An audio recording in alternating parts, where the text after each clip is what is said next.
If you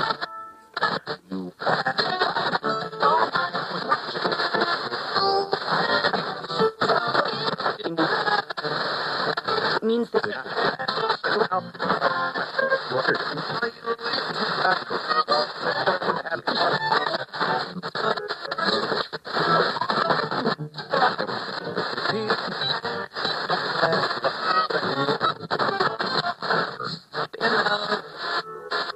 do it.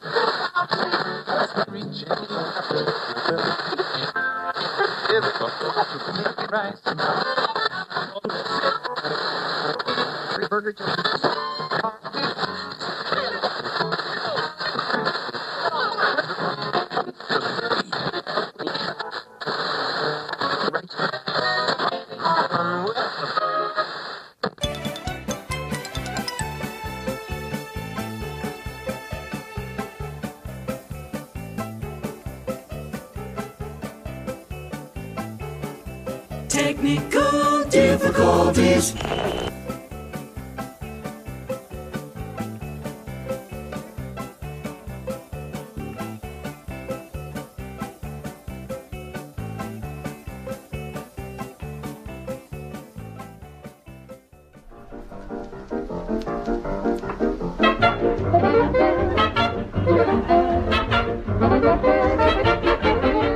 We present Whose Line Is It Anyway? And here's your chairman, Clive Anderson.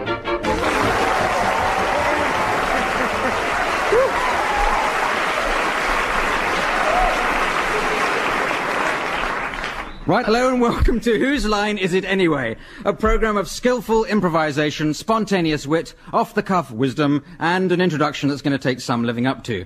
And now, as on any good radio panel game, and indeed on any bad one as well, we have 4 contestants. We have here tonight John Sessions, an actor and comedian frequently cast in TV, films and plays, and always cast in his own one-man show. Stephen Fry, who was recently described as a Renaissance man by somebody with a very poor grasp of which century we're living in. And Dawn French, one half of French and Saunders. She is, of course, otherwise known as Mrs. Lenny Henry. And we also have Lenny Henry, otherwise known as Mrs. Lenny Henry. Now, this programme is all about improvisation. We've got a number of games to play. So why don't we play the first one? Well, why indeed? So the first one is, in fact, called Authors. Each contestant is going to come along with the name of an author. They're just busy working out names of authors now. And one of them, in the style of his or her author, Stephen, will start a story, and the others will continue as I signal them to carry on by using this buzzer, which makes this noise. But the story they do will be coming from suggestions from our studio audience. So, has anyone got a suggestion for the name of a story? It can be something quite simple. Bison. Well, I think it was bison. Or, Bison. You know, wash hand bison, something like that. Charles Burney. Big cars burning. Big cars burning. Big cars burning. Yes. Can we have something that makes sense? Possibly? We're starting off with the easy ones for you. Right. A story about big cars burning. Could you wrap that round some sort of a story? Yes. And let's find out what your authors are. Well, it was going to be P.G. Wodehouse. P.G. Yes. Is going to be. Well, Is it still going to be? Good. It'll have to be. So that's Stephen's author. Dawn. Claire Rayner, my heroine. Lenny. I'll do Stephen King, the horror. And John Sessions. D.H. Lawrence. D.H. Lawrence. Right, so... He's a bit of a swot, isn't he? Yeah. Yes. But which bit, we're wondering. Now, So, can we remember what the story was? Oh, yes, big cars burning. Thanks a lot, pal. From the rather irritating... I'll get you later. So, take it away, Stephen, in the style of P.G. Wodehouse. I woke one morning and Jeeves shimmered in with the old pick-me-up and told me that Aunt Dahlia had been on the telephone telling me to come down at once in the Hispano-Suiza to her little place in Shropshire just outside Market Snodsbury. And of course, if you find yourself on top of a big car burning, my advice would be to make sure you check your age and do it carefully with a condom. As he opened the car door, a claw car came out and ripped his face off. He couldn't even find his car keys. He just reached and reached. It wouldn't start. Suddenly a demon appeared on the bonnet. Hello? How are you? Come round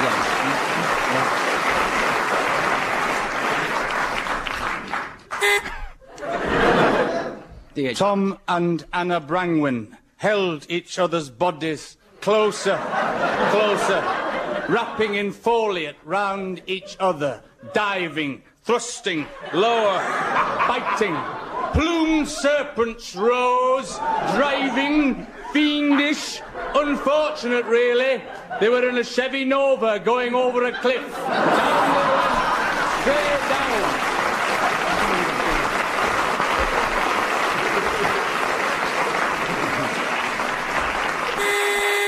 I say, steady on, old scream. I say, Jeeves, do you smell something rather peculiar? Are you sure you're old enough to smell that? Are you sure? I think you should check that you both love each other. And I think you should check that your dangly bits are the same size. Everything was dangling from the car. The car was rotating, rolling, pounding down the cliff. And still their bodies were entwined like old-fashioned pottery, leaping like snakes around each other. No, I said a stiff martini, Jeeves. A stiff martini. And when I say stiff, I think we all know what I mean. Suddenly, flame erupted from the engine and the big car was burning. Our hero didn't know what to do, and so he shut up. Geoffrey Archer suddenly pushed D.H. Lawrence out of the way and noticed that as the car... Thank you very much. Thank you.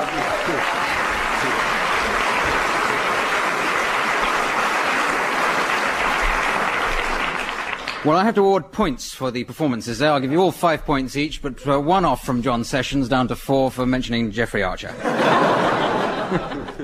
I'm sorry, I didn't realise you were in tonight, sir. Right then, let's try another game then. This is a good one. It's called Wrong Theme Tune. It's called this because the wrong theme tune is played. Now, each pair... Yes. Dawn and Lenny are going to be acting out a scene from the Money programme, but they're going to do it based on this theme tune. A house with a door. 1, 2, 4. Ready to play? What's the day? It's Thursday. Hello. Hello. Today, Big Ted has got his little piggy. What does he keep in his piggy? Innards? No. No, money. His little pennies. Can you spell that? Money. Yes. Let's go through the round window. These are some men pulling a bank job.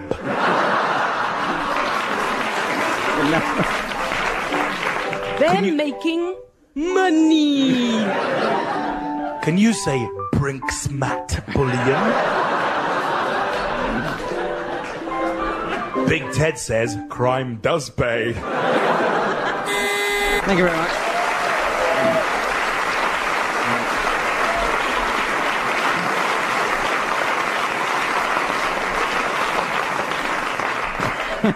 Well, then, on that anarchic note, I think 10 points each. So let's zoom over now to John and Stephen, who are going to be covering the state opening of Parliament, a sort of TV special, but in the line of this theme tune.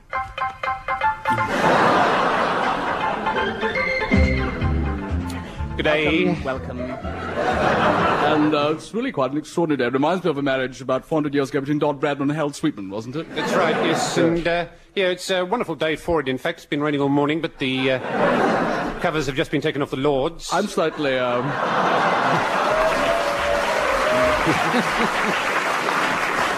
slightly confused by the colours of the costumes. Usually the chaps are in white, and today they're dressed in gold and scarlet. Very attractive sight indeed. And the Queen now, she's gone in, and she's started now, and she's speaking clearly and firmly. What a marvellous delivery. Oh, no, she hasn't. But she's pulled the bells out now. She's running, panting. My word, that shirt is open to the waist. Reminds me of Harold Larwood back in 1932. And she's done a beautiful googly straight up towards Black Rod now. It's bounced straight into his googlies. Back again, it's swirling down now towards Lord Chumley. Quite extraordinary sight, this here at Lord's. This has been going on now for hundreds and hundreds of years, and still no decision has been made.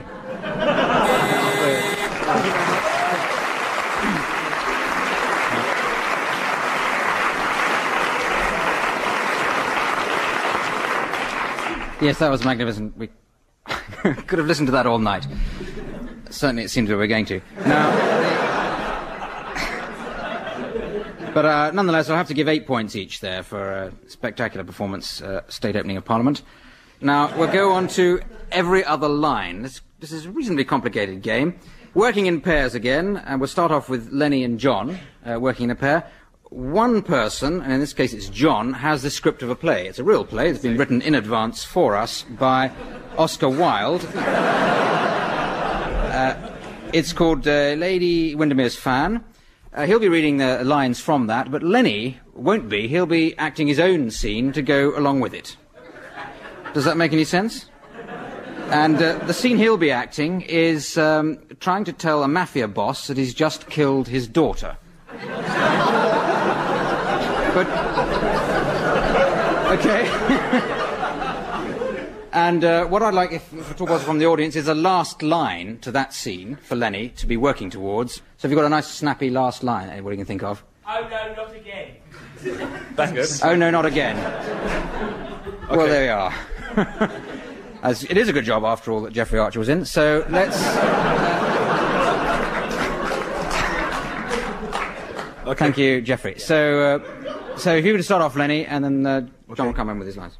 Godfather, I show you a lot of respect. Don't you want the world to take you seriously then, Lord Darlington?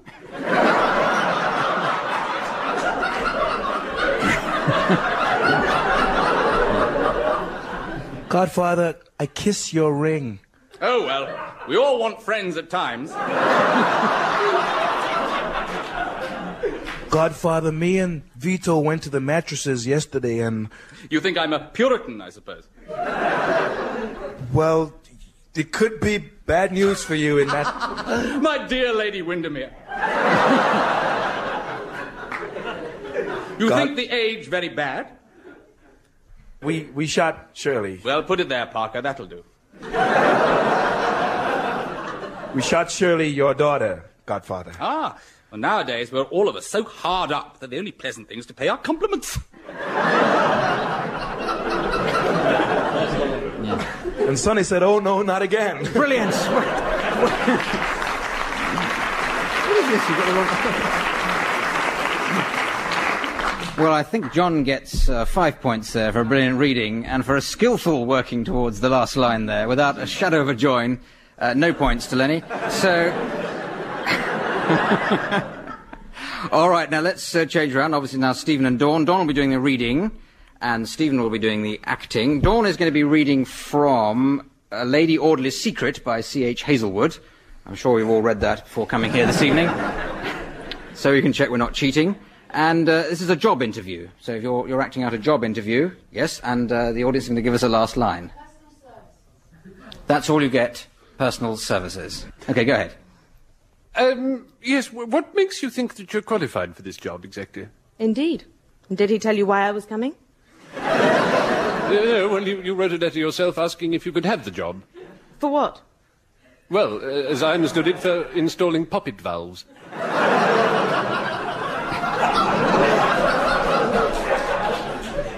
And where is your husband now? I think we may have one or two crossed lines here, Mrs. Dalvaney. I'm looking for someone to install poppet valves into my new system. Robert Audley is bent on... Yes, well, that's why we sacked him, essentially.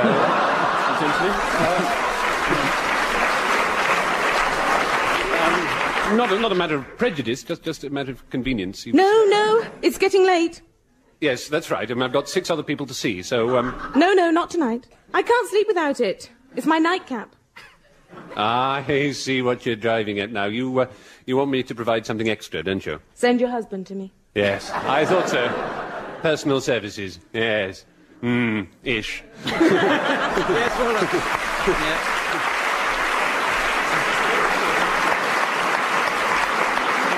Yeah. Again, I think Dawn French deserves a good 5 points there for the reading, and you almost got to the line there, Stephen. So maybe 1 mark off. Yes. No. Okay. No. Give it one mark on. 1 mark on. Yes. Very good. I'm just making these numbers off the top of my head. But can we return to Stephen and John to do another game now, where I think you two are going to be playing 2 favourite characters, and you're going to be rambling on in those characters with a topic from the audience. What are your 2 characters? I'm Professor Hugh Trevor Morton from Queen's College, Cambridge. Oh, yes, and I'm not. I'm another professor from another college altogether. And, well, yeah, so and we are both professors of English literature. And what would you like the 2 professors to talk?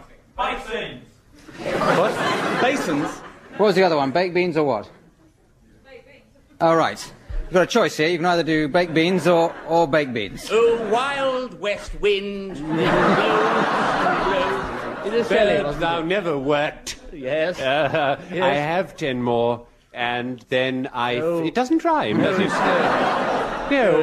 Then you always had a kind of deafness, Shelley, Yes. when it came to the rhyme. I remember there was one of his, do you remember, on the discovery of America? Well, Thomas Medchip To the would know in haricot. Greek because, you see, he was using it all the time, you see. That's right, the haricot bean, the haricot bean. The Where haricot have bean, you the haricot been? bean, the haricot bean, and ipso facto, you have been. Yes, that's right. Yes. A kind of self-involved, reflexive, philosophical proof. Absolutely, Yes, totally that's right. axiomatic to the fact that if you have a baked bean tin, you are, as 'twere, a pont. That's right. And, and I remember dear Thackeray was saying in Modern Linguistics the other day that, of course, thunos and banos, Yes. as in hinds and beans, refer both back to the sun god of Assyria. That's right. And at the same time to the Scandinavian god of flatulence. The good That's right. Thank you very much. Thank you.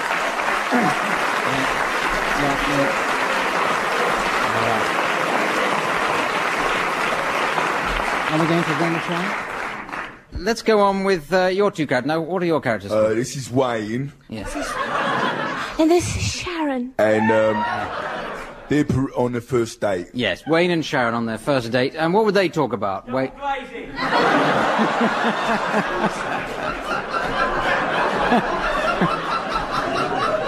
I always said this would be done better without a studio audience. And I think we're going to prove it now. So, yes, okay, Wayne and Sharon, first date, talking about double glazing. So it's nice here, isn't it?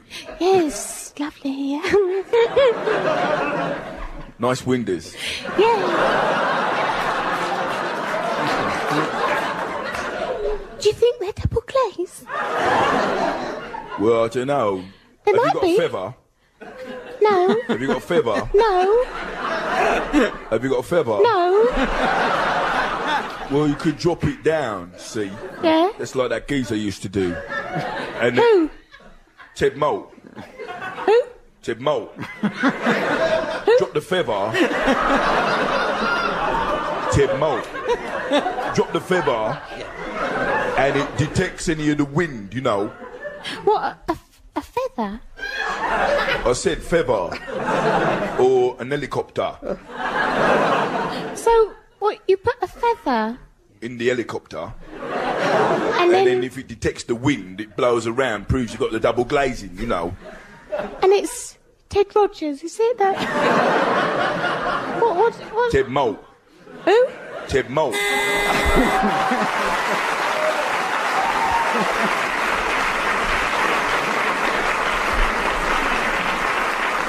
Well, I definitely think 20 points all around there. So now we will go on to improvising a rap. This is a musical item, obviously, when each of the performers will improvise a rap with the help of a drum beat. Have we got a drum beat coming along? And have we got to get a topic?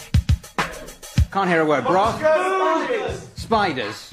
How about animals? Scared of Fridgies. How about animals generally? If we've got spiders, animals, do animals. I feel good. I went to the zoo, walked down the street, opened the door, and guess who I should meet? A tiger came and bit off my leg, and now I'm gonna walk back home again. It's the animal right. I like animals. I like Pekingese. I like them a lot because they're stupid knees. I like everything. I like a snake, and I don't if it's a fake.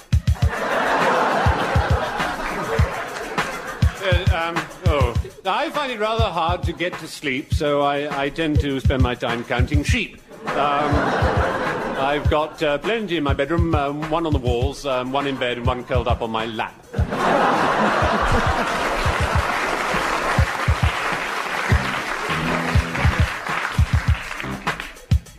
I like a man from Uncle, like a man from Atlantis, but I like to make love to a praying mantis. Get down on your legs, get down on your feet, and go after those sheep till they bleep, bleep, bleep. I said, damn. Oh, yeah. Feel good. Oh, I'm sorry, I'm enjoying this too much.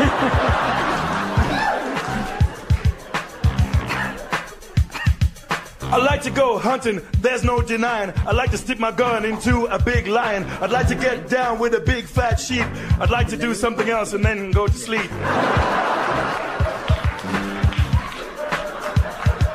I like all sorts of animals, especially cats. I like them if they're thin. I like them if they're fat. I like other animals. I like a dog. But one thing I wouldn't do with a dog is snog.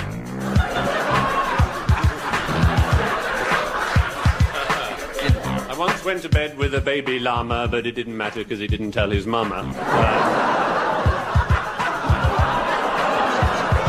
I then went to bed with a bird from Carolina, but it did matter because it was a minor.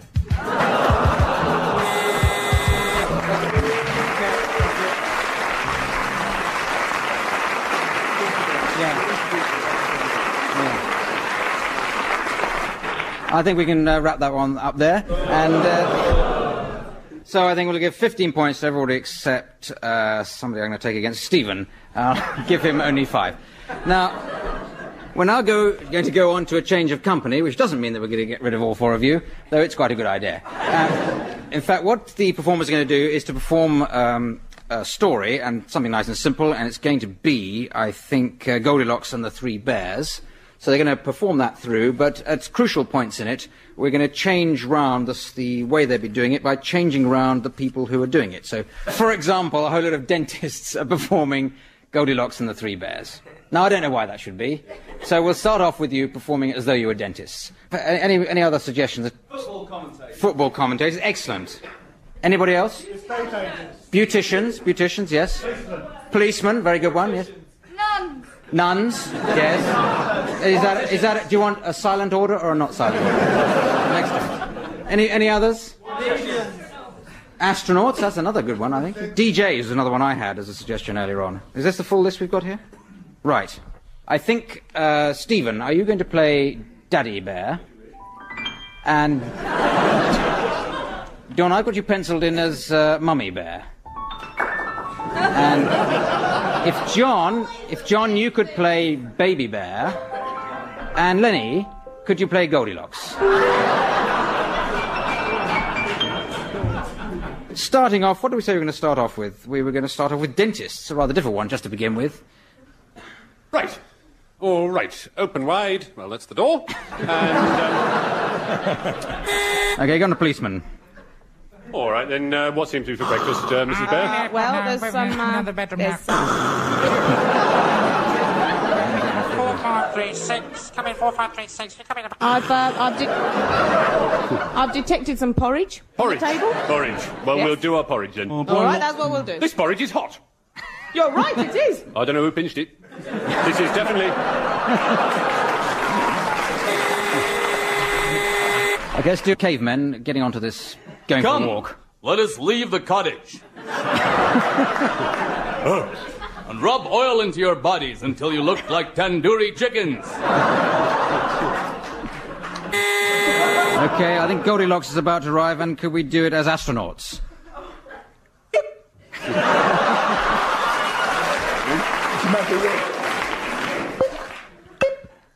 I'm coming into the house now. This is one giant step for a girl with blonde hair and ribbons. Let's just sit on this chair.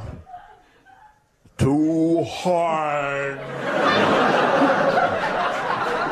Let's leap over to this one.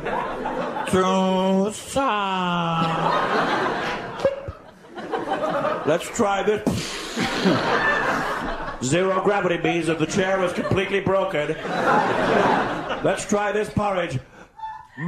I'll eat it all up. It's just right. And now to burn.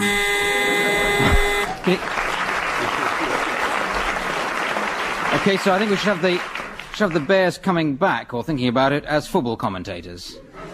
Yes, well, the porridge should be completely cool by now. Well, it was a great bit of porridge when it went in the plate, Derek, but when it came back again, there was just no way that muck was going to go around it. You know, they were It's wonderful pulling porridge, it's wonderful porridge, it's wonderful porridge. Just Yes, wait there's a no moment, porridge just left. a moment. It looks as if somebody... I couldn't tell quite who he was. I didn't have a chance to see him. It looks as if somebody has been tasting this porridge. It's a very good chance the porridge has been touched, and there's no way the boys can come back in that one. I did a little bit...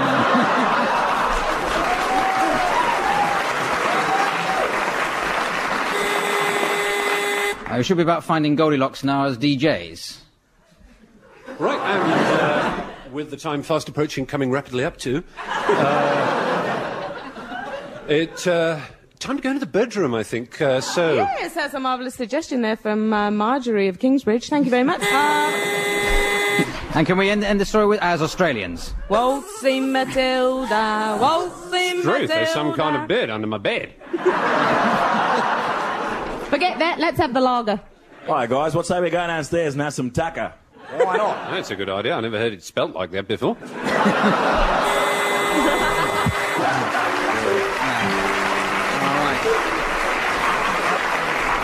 Well, sticking rigidly there to the story of three Goldilocks and the Three Bears, I think 5 points each. Now, I think this is the last round, isn't it? Gosh, doesn't time fly when... And the last round, in fact, features me as a party host, having a party, and a succession of the worst possible people in the world are going to turn up to my party. And as each one comes in, as soon as we've had a bit from them, the doorbell will go. It'll sound remarkably like my buzzer. So, imagine me at a party. Are we having some gentle, tinkly party music? Is somebody smoking in here? Because if they do, I'm sorry. It's not. It's just I'm allergic. If somebody smokes, I turn into a rancid bigot. I'm afraid. Sorry, Clive. Sausages on sticks. You know I'm vegetarian. I'm offended by that, Clive. I'm offended. Hello. I live over the road. I saw the lights and everything. And I was just wondering. Look, I got this can of lager. And I was wondering if it'd be all right if I came and, hung out for a while, because I like parties. Can I actually ask you how much you paid for this house? Because it's not my sort of end of terrace, isn't it? In this area, you see, I bought one about 10 years ago. It's gone up now. Oh, it's gone up hugely. I could sell mine now for 80,000. I paid only 40 for it. I remember a very good party I had maybe 10 years ago, and we got lots of the Alexander Brothers playing and maybe a bit of Moira Anderson. We'd sit around and have a good dance and a good chat. Not that sex or anything. You got to come upstairs quick because Barry's been sick in the Honestly, size couldn't matter less. It really isn't important. I don't know if you saw my last telly. It was a marvellous thing I did. It was in Howard's Way. I played a small yacht. I'm not sexist, but women, they're different. You want to do what to me? I couldn't help noticing that as I was coming up the path, that you've got gladiolus in the front garden. And when I first met my wife, and we actually went out and I proposed to her, we had gladiolus on the table. Isn't it something? I don't think we can cram any more of these hideous guests into my party, so that brings to an end this week's programme. Just leaves me to give final points for that last round. And if I give 5 points each, that would bring the scores up to what? Oh, very exciting scoring Think this. carefully, Clive, before you give the points. Oh, and it does look as though... Very carefully. Very close, very close. All on low 70s, Lenny, John and Stephen. But Dawn wins it with 79 points.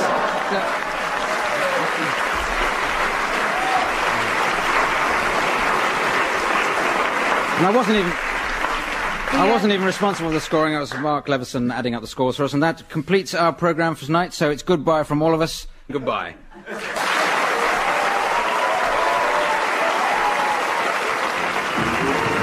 Whose Line Is It Anyway featured Stephen Fry, John Sessions, Dawn French and Lenny Henry, and the chair was Clive Anderson. Phil himself was at the piano, and additional material was provided by Martin Booth. The show was devised and compiled by Mark Leveson with the producer Dan Patterson.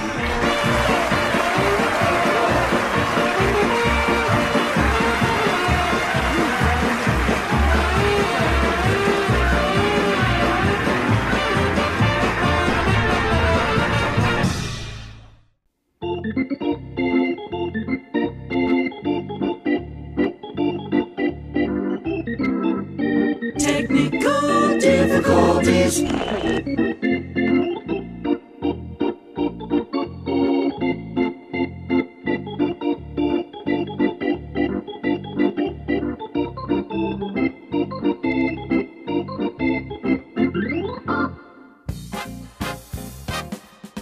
Bodo-doo-dah, the 40s.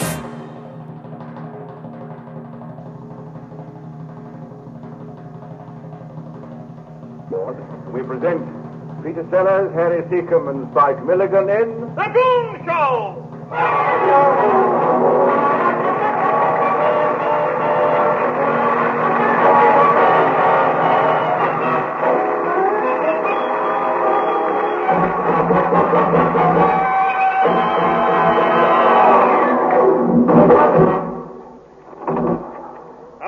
Seacombe, there you are. What do you want?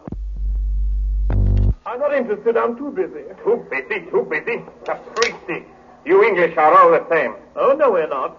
How do you differ? Some of us are women. Ah, women. That's what they came to see you about. I'm sorry, I haven't any spurs. Silencio. Today, Miss Gingold is starting a week's holiday at Brighton. I'm not interested. She's a millionaire. I'm interested.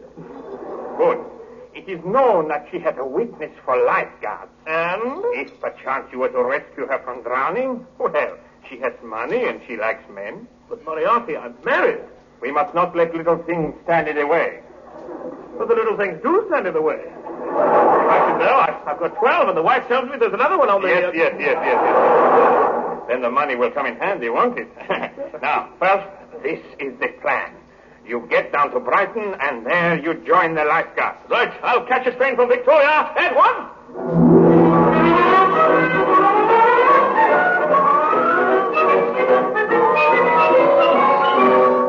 Ah, here we are. Let me see. Platform 3, Brighton Bell. That's right. This way, sir. Can I see your ticket, sir? Well, it's in my back pocket. I shall have to clip it, sir.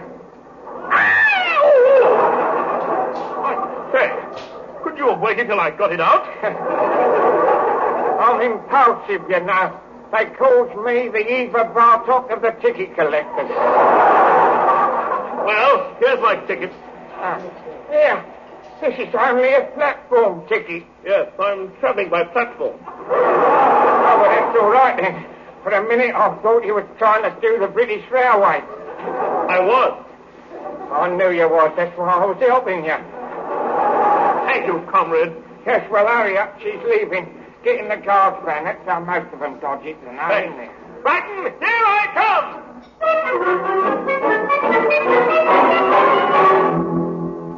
Now, this is the place. Brighton Lifesavers Association. Chief Lifesaver, Peter Sellers. Come in, waterlogged. Good morning. Have it your own way. Sit down. Thank you. Now, what do you want? I wish to become a lifesaver. Have you ever saved a life? Yes. Whose? Mine. I see. No sense of values. None at all.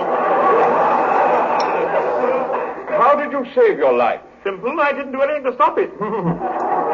I can give you some hand grenades to play with. I see you're a man with a sense of humor. Madly gay. Now then, Shorty.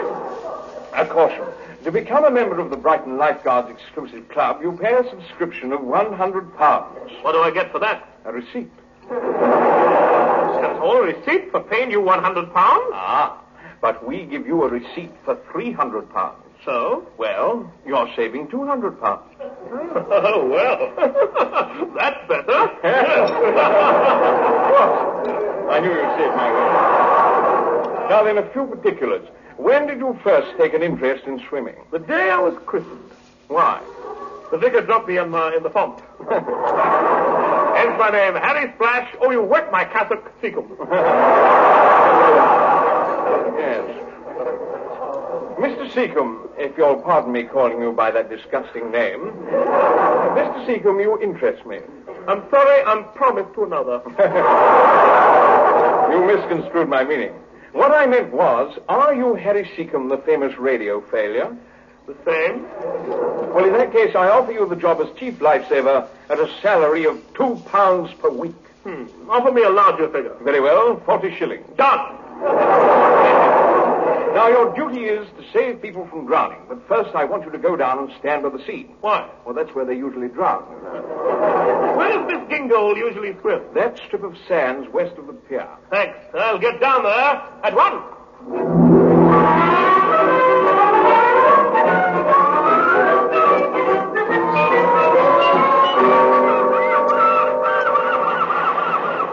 Seacombe, you're here at last. Now, look. There's Miss Gingold going into the sea now. She's beautiful. In a horrible sort of way. Right. Dive in and save her.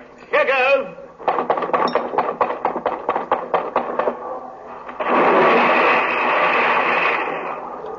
What's the Moriarty? I've just remembered something. What is it? If I die, please don't bury me at sea. Why not? I can't swim.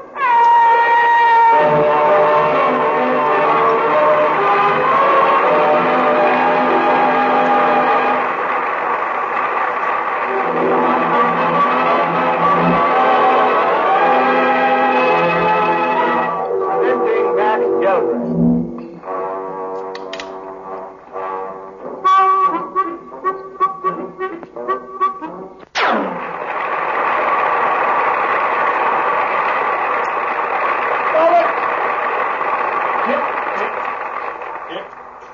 Ladies and gentlemen, we now present the prize-winning Goon play based on a true fictitious story.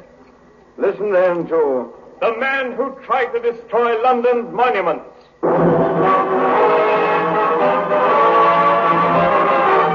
Or The Man Who Tried to Destroy London's Monuments.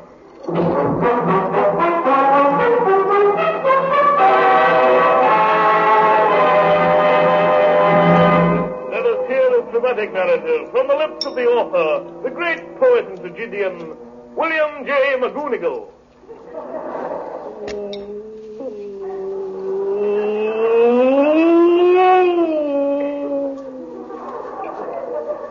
'Twas in the year of 1901, and in the month of June, in London a terrible crisis arose. 'Twas due to a crazy goon. This goon had made some large black bombs and kept them locked away until he decided to use them one early closing day. And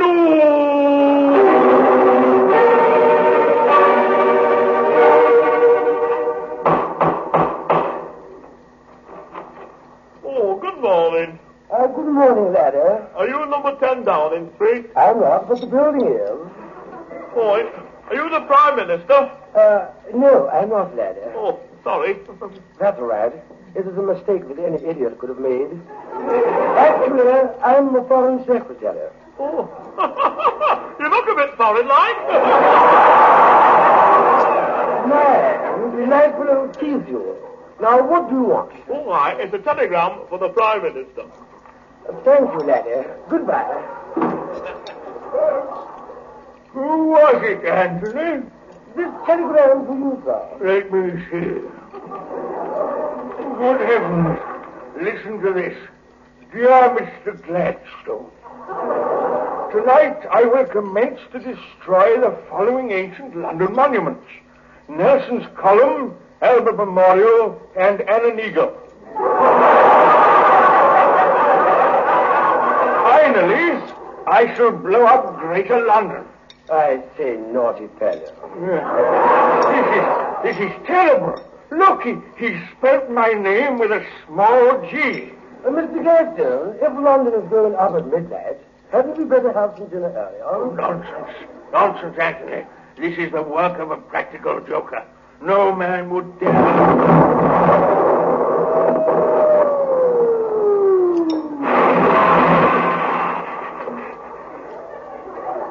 What was that? Nelson Column just landed in the garden. Then this telegram is no idle threat? You clever fellow, sir. Man's no fool. We must warn the British public. We can't ignore the British public. Why not? We always have. Anthony, jump on a carrier pigeon and take this message to Whitehall. I'll do that, little kid.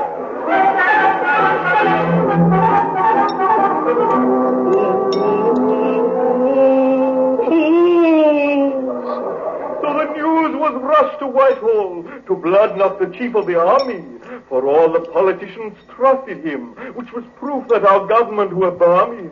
The officers in Whitehall are gentlemen, but when the telegram was read, instead of paying attention, this is what happened instead. Officers, gentlemen, please! Officers, gentlemen. When you finish fighting over that Marilyn Monroe postcard, we'll continue. Yes, well, I've got the best half anyway. Think about it. Major Bloodnock. Yes, sir. Yes. Do you realize that this bomb maniac has already blown up Nelson's column and is now threatening Annan Eagle? Yes, Captain Siegel, and the position is serious. London is in mortal danger. In view of the threatened explosion, what action are you taking? Me? I'm packing. Bloodnock, you're a coward. Siegel, me a coward? You surprised me. Why? I didn't know you knew. But fear not, lads. The public are safe. I've informed the BBC, and they're sending out a special bulletin at 9 o'clock. It's that now. I'll switch on. And here now is an urgent warning from Whitehall. It is imperative that the instructions we give are executed with all possible speed. This is a matter of life and death. Time is vital. But first, here are the football results. Chinese Wanderers 200, Arsenal 0.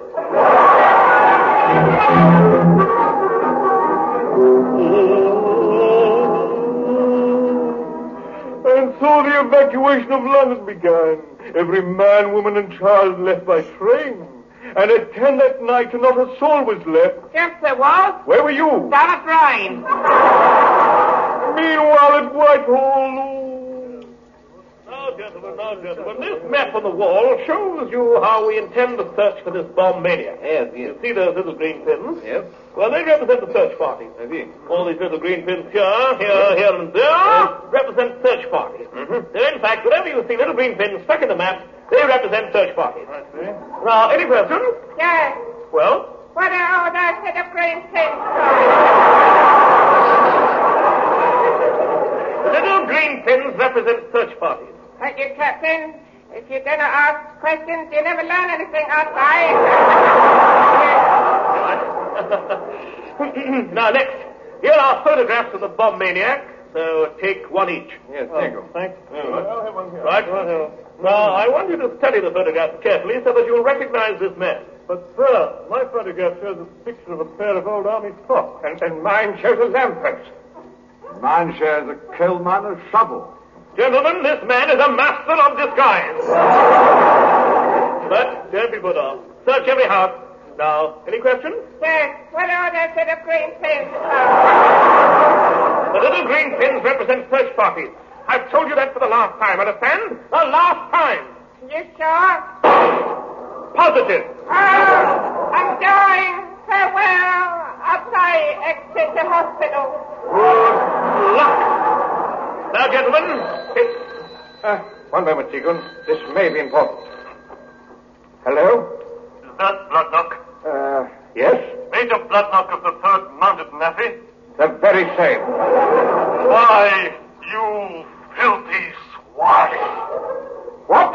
Who is that speaking? Your laundryman.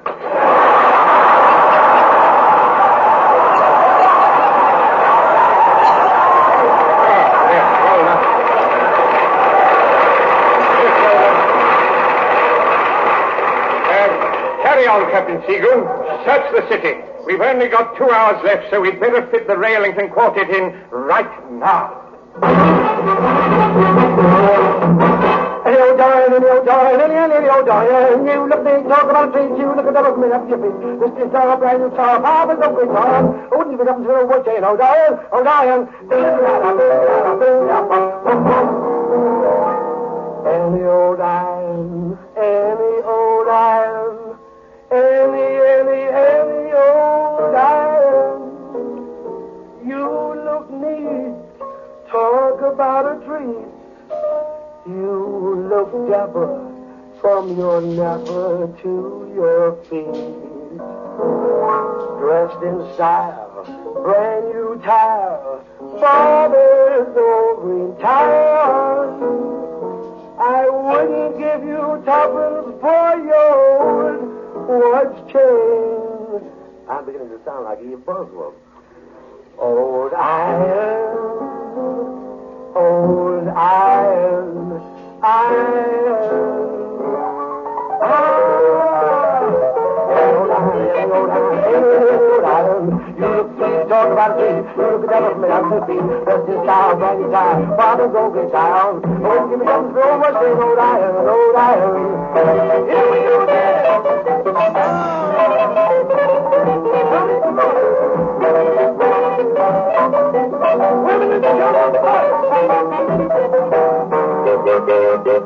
Merry Christmas, everybody!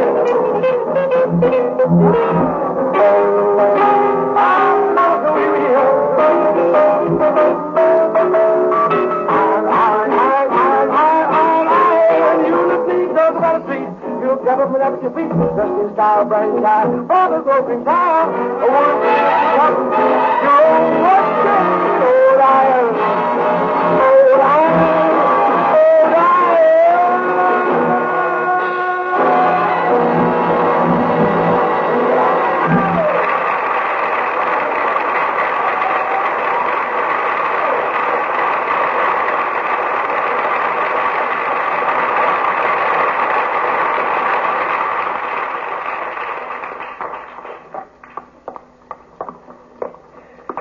Lieutenant Sellers, how ghostly London looks without anybody in it. Yes. Trouble is, there's no sign of this bomb maniac yet. I know, it's just gone 11 o'clock. Curses. That means every pub closed for the night. There's a light in that window. But I never drink light, fool. Yes, there's somebody in. We must evacuate them at once. Right, sir. I'll knock. Lieutenant, I'll knock. I'm senior to you. Sorry, sir. Remember, I'm a guards officer. Yes, sir. Now, lift me up to the knocker. Right. Hop. Knock away, sir.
Could you stop knocking a moment? Only I can't hear what Miss Bannister is trying to tell me. I wonder what they wanted. Minnie? Yes, Henry? What was it you were saying? I said, somebody knocking at the door. No, there isn't. There was.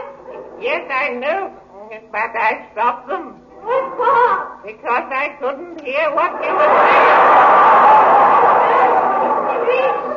It's all right for them to start knocking again now.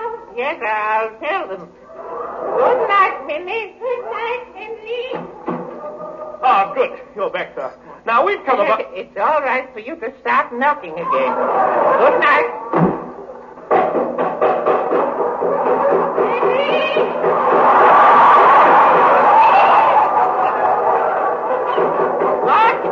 What is it this time, Minnie? Speak up, Minnie. I can't hear you. Sybil. I can't hear a confirming word. Just a minute. Now, look here, sir. Was that you knocking again? Yes, you. Well, I've answered the door once to you already. But this is urgent, you don't understand.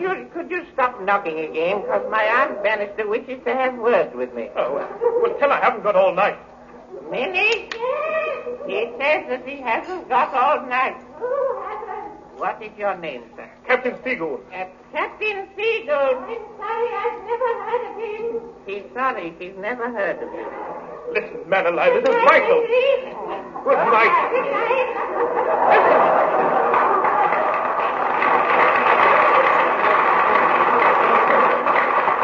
This is vital. In an hour's time, London will be blown sky high. Why weren't you two evacuated with the rest of the people? They said that we wouldn't last the journey. Nonsense. They have ice boxes. But tell me, how is London going to be blown up? There's a huge bomb hidden somewhere, and we can't find it. Oh, then I can help you there. You see, I'm a bomb diviner. I just hold a little twig in my hand, and when it quivers, I know where the bomb is hidden. Then you can save London. If I had my special little twig. Well, where is it? I lent it to the Imperial War Museum for their exhibition of unusual items, such as money. Imperial War Museum? We must hurry. We've only got 40 minutes.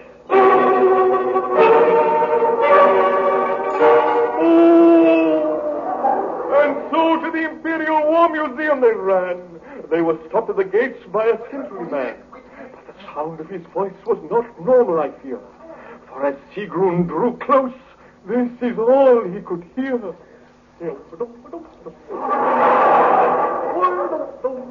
that must be the sentry there, Captain. Yes, he sounds like a regular. Hi there, sentry! Let us in! Hey? Hey, stop! Over here. Stop! Halt! Stop! Stop! Oh, but I haven't. Stop! Bring up, My God, I think of what's next now. Name the password. The password is Zanzibar. Oh, is it? Well, I better write it down in case. Now then, where's your army identity card? Here, now, let us in. Wait. First, I'm going to ask you a few questions. Now, are you married? Yes. Any children? 38. Do you and your wife get on well? We have our moments. Any money in the bank? £4. Now, look here, man. Are these questions necessary? No. Then why are you asking them? I'm just nosy. Well, here's your identity book back, and you're very lucky to get it back so soon. Why? I can't read. Hurry, man, hurry. I must get into this museum. Oh, I don't think we got a glass case to fit you. Man alive! Correction, man dead. Well, man dead. Don't you realize that in 30 minutes, London will be blown to bits? Yeah. Aren't you worried about it? No. Ain't my place. Oh, out of my way. What? Come on, Franz. Yes. In here. Oh, this is the room. And this is the little twig in this glass case here. Splendid. I'll open it. It's locked. I'll break the glass with my fist. Oh, no need for that. I got the key. Good. There. That broke it just as easy.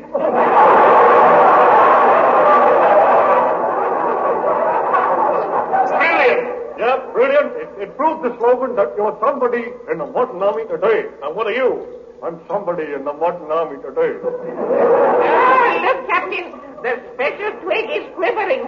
and it's pointing towards Westminster. That means the bomb lies in that direction. Well, sister, quick, to the jeep. Eccles, you drive. I drive, okay. Careful now. Open the door. Very fast.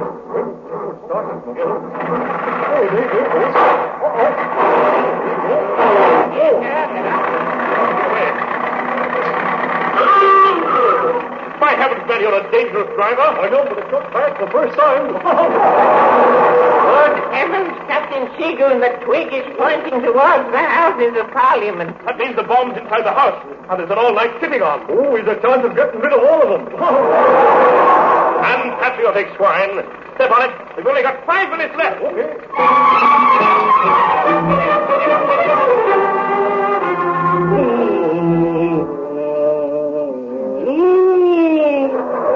And when they reached the Houses of Parliament, they searched for the bomb in vain.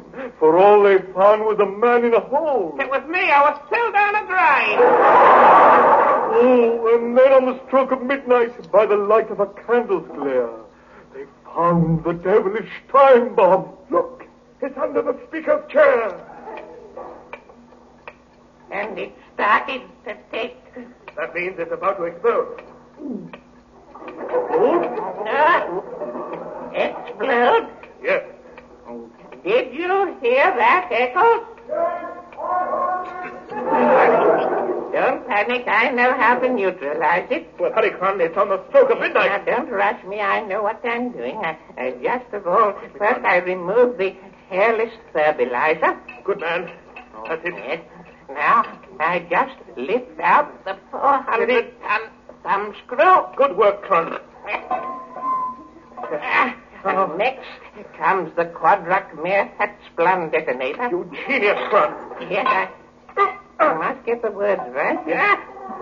Well, it's safe. It's safe. Safe? Oh, all right, Eccles. You can come back now. It's safe.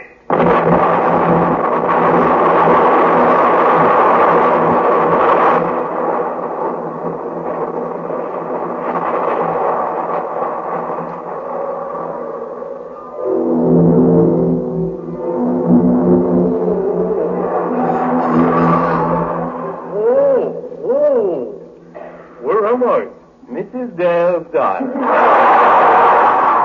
Where? I mean, there. You're in hospital. I'm the doctor who's attending you. Oh. I'm afraid you'll be in your back for 3 years. Why? I'm a slow worker. What about me, Doctor? Oh, you.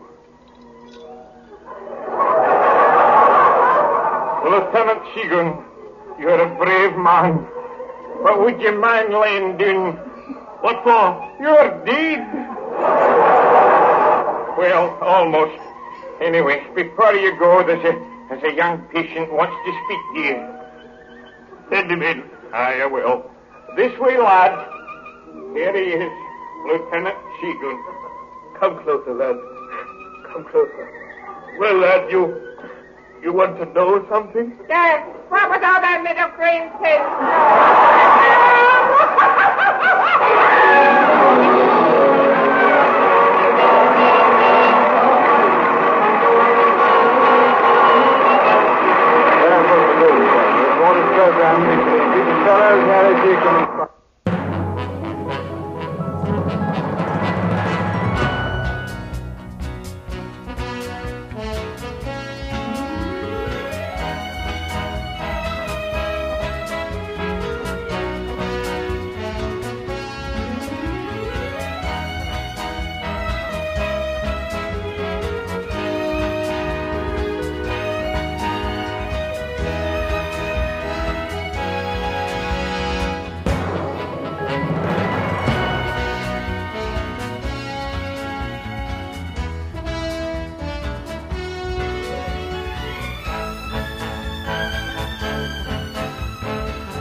Sorry, your time is up.